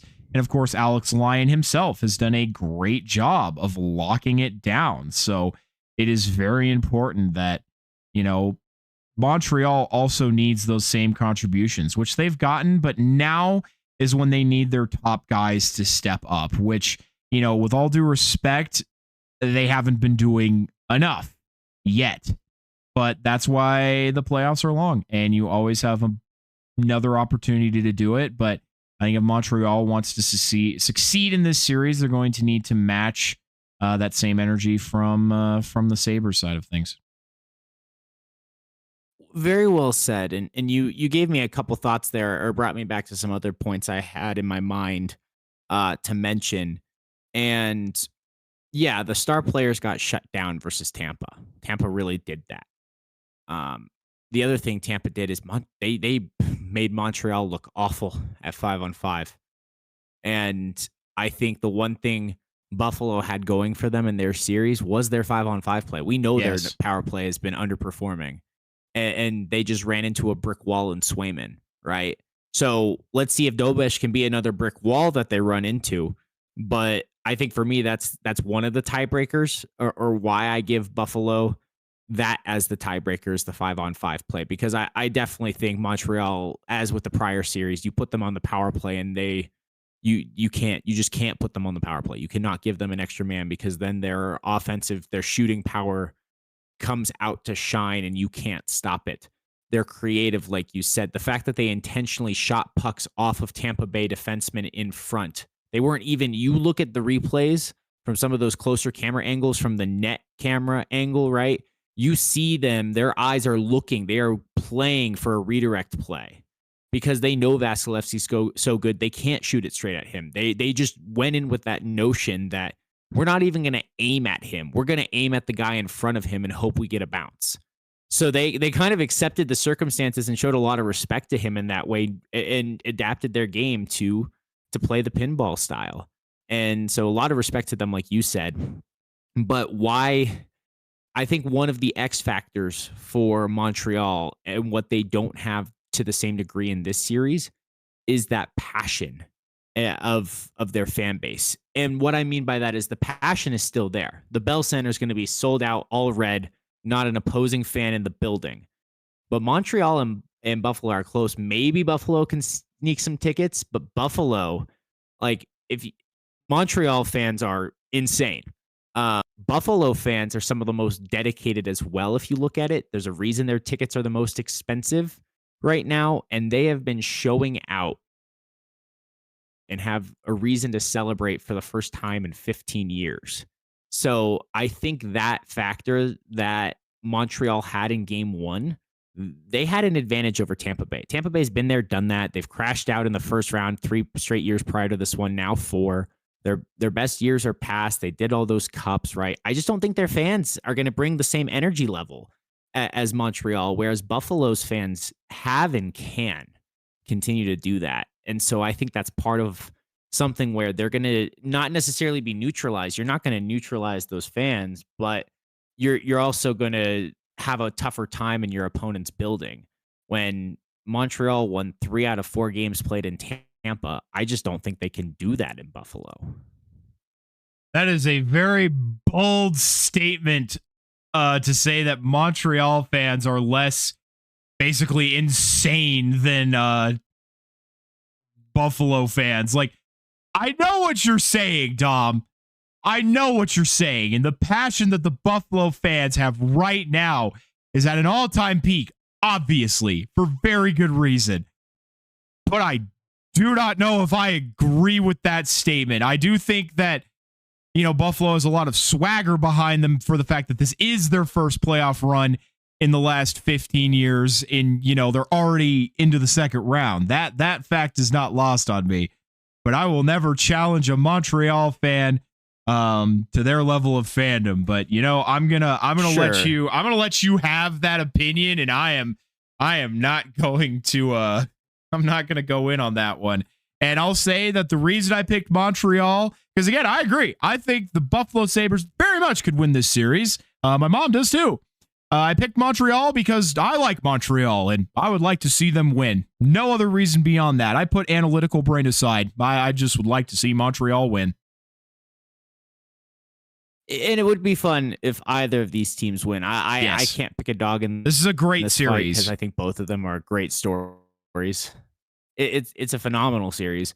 You're right. Maybe I misspoke, but again, I don't think you're going to take away any of Montreal's crazy. I said how they were psycho. You're not going to make the Bell Center have anything but red in it. I just don't think they're going to have that same advantage in their opponent's building. You're just saying you think Buffalo has intensity. The better home ice advantage. I'm saying Buffalo has a better home ice advantage than Tampa did. Yeah. And if we're going to go to a 7-game series where Buffalo is also the better team at 5-on-5, then they've already won 1 game at home. I don't think Montreal can win the other 3 hypothetical home games played in Buffalo.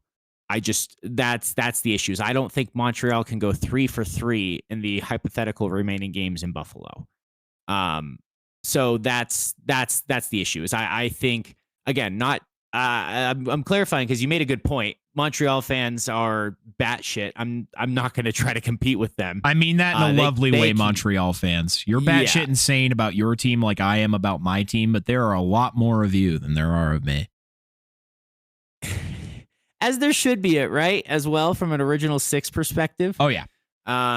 But, I guess, what I'm trying to say is it's just they're going to meet a tougher match when they're on the road than they got against Tampa fans and against Tampa in general. And once again, they're going to encounter a team that's better at 5-on-5. So can lightning strike twice? Sure, it can. It just,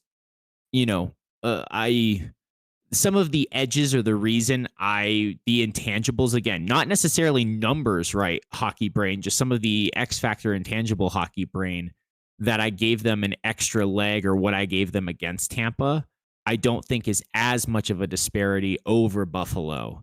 And so the other factors that Buffalo has going for them, namely that 5-on-5 play, I do think will ultimately win out. But again, this series, I agree with you. It could go either way. Montreal could win in 6. Buffalo could win in 6.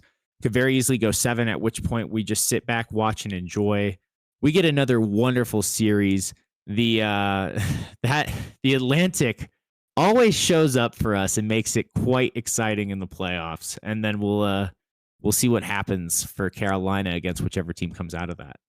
Yep, and that's the best part about sports, especially championship hockey being played, is there is no certainty. So we'll just watch with bated breath. The crazy part is, overall, just kind of wrapping this up here, by the time we come back to all of you next week, some of these series could be over. That's the crazy part. Carolina could already be done with their series with Philly by the time we come back to you next week. And I think the chances are a lot slimmer in this regard, but the Avalanche could be done with the Minnesota Wild by the time we come back to you next week. But on the off chance that they are not, or on the chance, the higher chance, not off chance, the higher chance that they are not, that game would be on Wednesday. Therefore, it is unlikely that we would be recording that day unless the game for some reason is played at an earlier point in the day, which at this point, I don't know why it would be. So, just something for all of you to keep in mind, just looking at the schedule upcoming, because the Avalanche don't play again until fucking Saturday, as we mentioned, which is stupid. Yeah, that's where we're at, everybody. If you're not watching playoff hockey and you're just listening to us, you're doing yourself a disservice, mostly because we're blathering idiots and because playoff hockey is awesome. It is the best thing on earth. It is the best sports product you can watch. If you think I'm wrong, no, you're wrong. There is no better sports playoffs. Absolutely. It does not get better than the NHL playoffs. That's a good point, Corey, that we will likely, just odds-wise, be coming to you on Thursday, or you will be able to hear us on Friday. We will record on Thursday, most likely next week. So planning ahead for those of you who we love and appreciate so much, who are dedicated and listen every week. Definitely a possibility, because that Wednesday would also be the hypothetical game 6 if the Flyers did force it to go that far. So I do actually think, even in that case, odds are pretty good we'll have at least that series wrapped up. I do unfortunately agree. But at least Anaheim Vegas is looking like it could go, because Anaheim scored another goal to make it 2-0. Yes, so they did. I know, seriously. Let's quack. Ducks fly together. Come on, boys. I could start spamming this quack button right now. You can. But let's move on to our last segment here, as we've actually kept time almost perfectly. I'm very impressed. And that is the Avs Award nominees. So far, up to this point, the Avalanche have 2 individual award nominees, although more are perhaps likely to come with the unveiling of the Norris and Hart Trophy nominees in the future. But to this point in time, Gabriel Landeskog is nominated for the Bill Masterton Trophy, a trophy signifying qualities of perseverance, sportsmanship, and dedication to ice hockey.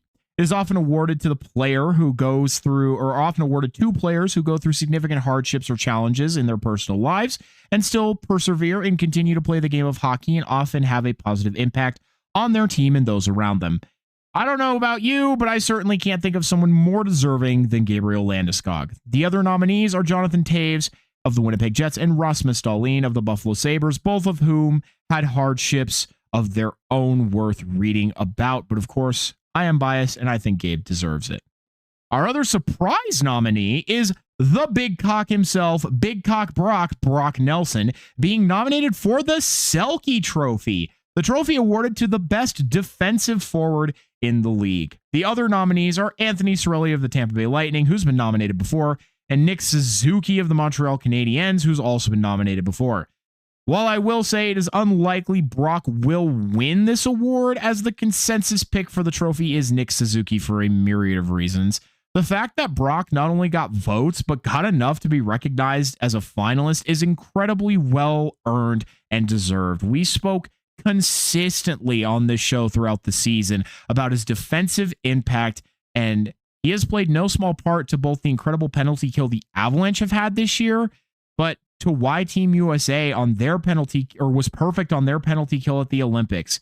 If he did manage to secure it, it would be the first Avalanche player to, or he would be the first Avalanche player to ever win that trophy. Oh, that'd be so cool. I didn't realize that he would be the first. I do think, like you, I think Landeskog, all due respect for Jonathan Toews and Rasmus Dahlin's stories, I have read them as well. I'm with you, encouraging others to do that reading themselves and just appreciate what their fellow human beings go through. But come on, the amount of surgeries, the amount of time away for Landeskog, and then he comes back and this team plays just inspired and different. We've talked about it. There's no clear rhyme or reason why, but when he's back and he's healthy, the team is just better. And he's such a good human being too. So I as the one who could remotely claim neutrality on this podcast, I would still be with you and say Gabe deserves it. But really cool, like you were saying, for Brock Nelson to get nominated. I do think Suzuki's going to win. I admittedly, in my teal covered eyes, was hoping that Colin Graff would get some recognition and some votes. He might have still gotten some votes. We'll see once it gets announced. Yeah. I imagine that him and Celebrini's going to be up for other awards, but I imagine they will be in the competition in years to come. So I'm not going to be too worried. Suzuki, I'm with you, does deserve it. But congratulations to Brock as well as Anthony Cirelli for making that finalist. Yeah. I mean, hey, I'm not saying that Suzuki deserves it over Big Cock Brock, but I definitely I can see why Nick Suzuki will likely win this award. And I mean, I like Nick Suzuki, so I harbor no grudge against him. I'm always a homer, and I'm always rooting for my boys to get their awards. But like I said, it was just really kind of a shock. I didn't realize that he was being, recognized that heavily for his defensive play. Obviously, we all know about it because we watch him on a consistent basis. So it was really nice to see that he got recognized for that, and that he lived up to the contract that he was given by the Avalanche. He played super well throughout the year. And even if he's not putting up a lot of points in the playoffs here, he's still doing a lot on the defensive side of the puck, which against a very offensively quick team like the Wild is super important. So, all right. Here's your fun fact of the day. With all this talk of high-scoring games, the Avalanche setting plenty of history for their own franchise, you might think 15 goals is the most ever in a playoff game. Well, you'd be almost right. It ties the record for most goals this century. The other matchup resulting in this many goals was during Game 1 between Calgary and Edmonton in the 2022 playoffs, resulting in a 9-6 victory for Calgary. So funny that the score ended up working out the exact same, and funny that it was also in Game 1 of the second round. In second place is Game 5 of the division finals, or in second place all time is Game 5 of the division finals in 1989 between the Penguins and the Flyers that resulted in 17 goals and a 10-7 Penguins victory. But in first place is a game between the Los Angeles Kings and Edmonton Oilers during the division semifinals in Game 1. The Kings won 10-8, resulting in a goal total of 18. The remarkable part is the Oilers were at one point leading the Kings 4-1, all before the first 10 minutes of the first period, before the Kings then rallied to tie the game up by the start of the second before taking the lead before Edmonton tied it again. The Kings finally reclaimed the lead and never looked back. To expand on this fun fact even more is this game was a part of the Miracle on Manchester was part of the Miracle on Manchester series. In case you are unfamiliar, if you thought rallying from 3 goals down was impressive, well, in game 3 of the same series, the Kings rallied from being down 5 goals in the 3rd period to come back to beat the Oilers 6-5 in overtime. If you want to know more about the Miracle on Manchester, let us know. That was in 1982, by the way, for those of you who wanted to Google it on your own. Oh, I don't know why I missed the date. Thank you, Dom. What the heck? I suck, everybody. I'm very sorry. You don't suck. What sucks is that the track changes is randomly messing with you while you're trying to fix typos for once in our notes file, and it never does that. Yeah, I don't know what the heck is that. I don't know what's going on with that. Yeah, that is super weird. But yeah, what the heck? Yeah, did you see what it was? Like, it was like delete the tab. Like, what the fuck was that? I definitely did not add that. Yeah, no idea what happened there, but crazy amount of goals. The fact that it was tied with the record this century, both in game 1 of a second round. So many interesting factoids. I mean, again, so many fun facts from this Avalanche versus Minnesota series. So again, what you said before, Corey, if you're an Avalanche fan, what are you doing listening only to us? Like, we love that you're here, but please be watching these games. Do not miss out, because we do our best to share what we can and talk about the highlights and what we enjoy from the game from our fan perspective. But the best part is we want you to be fans as well and enjoy the games and have your own fan perspective. So be sure you're watching every minute of these games that you can, because they've really been exciting and quite literally record-setting to watch. Exactly. Well, everyone, the clock is counting down to the final horn. We really appreciate you taking the time to listen to this episode of the Captain Avalanche Fancast. If you have something you want to know about the Avalanche, Sharks, or just hockey in general, reach out to us on our socials or our email, and we'll be happy to try and answer it.